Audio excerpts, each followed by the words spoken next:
you.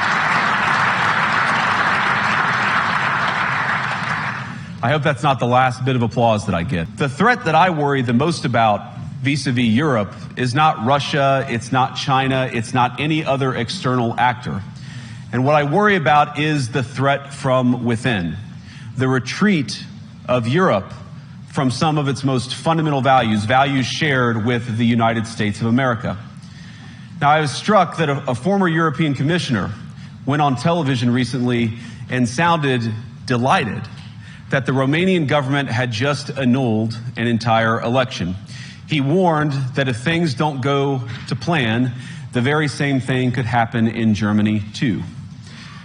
Now, these cavalier statements are shocking to American ears. For years, we've been told that everything we fund and support is in the name of our shared democratic values.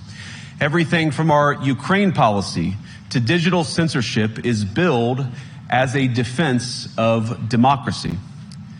But when we see European courts canceling elections and senior officials threatening to cancel others, we ought to ask whether we're holding ourselves to an appropriately high standard. And I say ourselves because I fundamentally believe that we are on the same team. We must do more than talk about democratic values, we must live them.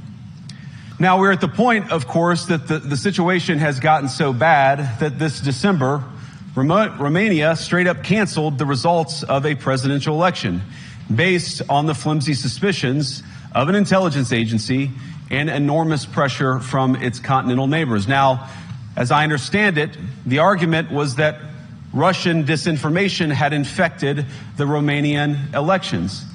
But I'd ask my European friends to have some perspective. You can believe it's wrong for Russia to buy social media advertisements to influence your elections. We certainly do. You can condemn it on the world stage even. But if your democracy can be destroyed with a few $100,000 of digital advertising from a foreign country, then it wasn't very strong to begin with.